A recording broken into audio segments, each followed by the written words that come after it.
꽉 막힌 도로, 언제 뚫릴지 모를 교통체증.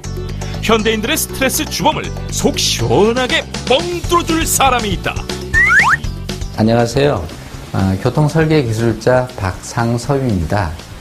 저는 여러분들이 일상생활 하시면서 가장 가까이 만나시게 되는 도로나 철도나 항만 같은 것을 설계할 때 교통 분야의 일을 맡고 있습니다. 대한민국 교통지도에 녹색 신호등을 켠다.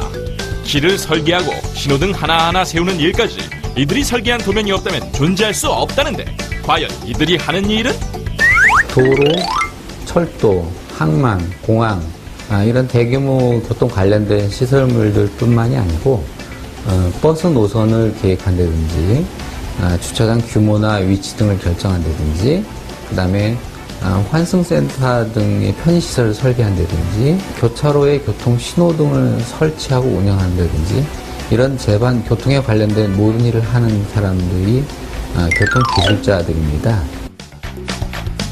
커다란 도면을 펼쳐놓고 마치 무슨 군사작전회의를 보는 듯하지만, 방대한 교통설계 작업에는 이렇게 팀별 회의를 통해 공동작업을 한다. 부산 외곽순환 고속도로가 건설이 되면 다른 도로와 연결이 되고, 그로 인해서 또 다른 교통 문제를 발생시키지 않을까 해서 교통 영향 분석 개선 대책이라는 것을 시행을 하고 있습니다. 교차로 접속되는 부분들에 대한 문제들은 없는지, IC나 휴게소 이런 진출입하는 데 문제들은 없는지, 이런 것들을 파악을 해서 필요한 개선 대책을 만들어서 설계를 마무리하는 그런 일들을 하고 있습니다.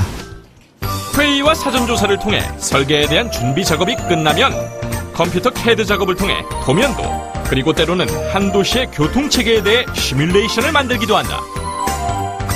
프로젝트 매니저 1명과 밑에 실무 책임자로 구성된 팀 작업은 분업을 통해 이루어지지만 철저하게 팀 운영제이다. 네, 프로젝트 규모에 따라서 좀 많이 다르긴 한데요.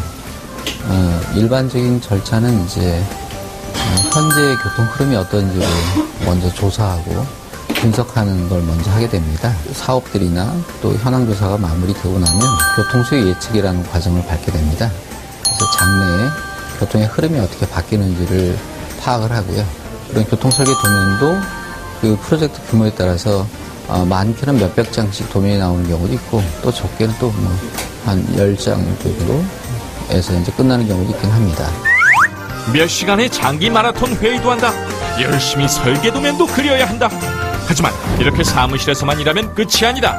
자고로 교통설계 기술자는 머리도 발도 정신없이 바쁜 직업. 교통설계를 하려면 설계할 현장을 발로 뛰는 것이 또한 아주 중요한 업무다.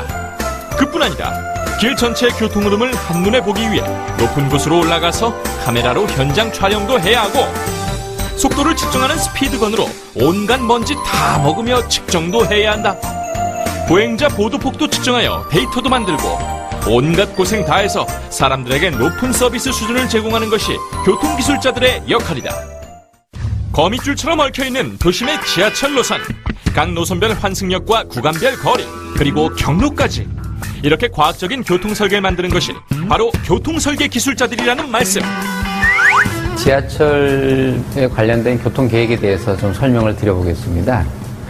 이 지하철은 그 지하로 들어가는 그런 특성 때문에 지하철 역 간 거리를 적절하게 잘 갖추도록 계획을 해야 됩니다. 많은 사람들이 이용하는 역과 조금 이용객이 적은 역들 간에는 규모가 좀 차이가 날 수밖에 없겠죠. 그런 그 장래에 이용객들을 예측을 해서 거기에 맞도록 시설물 규모를 확정을 하도록 합니다.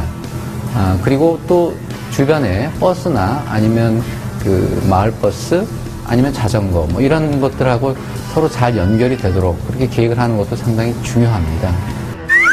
도심 곳곳 교통체증의 주 원인이 되는 지하철 공사 현장. 공사 중 교통관리를 잘하고 있는지 보기 위해 때로는 이렇게 현장 점검에 나설 때도 있다. 오늘 제가 나온 곳은 지하철 공사 현장입니다. 최근에 서울시하고 대구시에서 이렇게 대규모 공사 현장에 교통 처리 계획을 수립해서 공사를 시행하도록 권고를 하고 있습니다. 공사 중에 도로 조명이나 보도 조명 등을 통해서 시민들이나 차량들의 통행에 불편을 줄 수가 있기 때문에 그것을 최소화시키기 위해서 미리 계획하고 설계해서 공사를 하도록 조치를 하고 있습니다. 사무실에서 현장으로 정말 편안한 교통체계를 위해 쉬지 않고 뛰고 계신데요. 가장 이상적인 교통 설계란 무엇일까요? 예, 가장 이상적인 교통 설계라는 것은 서로 간에 불편을 주지 않는 그런 편안한 설계가 되도록 하는 것입니다. 그동안은 그 차량 중심의 설계를 해왔고요. 그래서 사람들이 조금은 불편하게 생활을 했었는데 지금은 사람을 위주로 생각해서 교통 설계를 하고 있습니다. 체증 없는 도로, 우리나라 교통지도에 녹색등을 켜는 사람들. 교통 설계를 통해 복잡한 도시를 쾌적한 공간으로 바꿔가는 이들이 있기에 막힘없는 질주를 꿈꿔본다.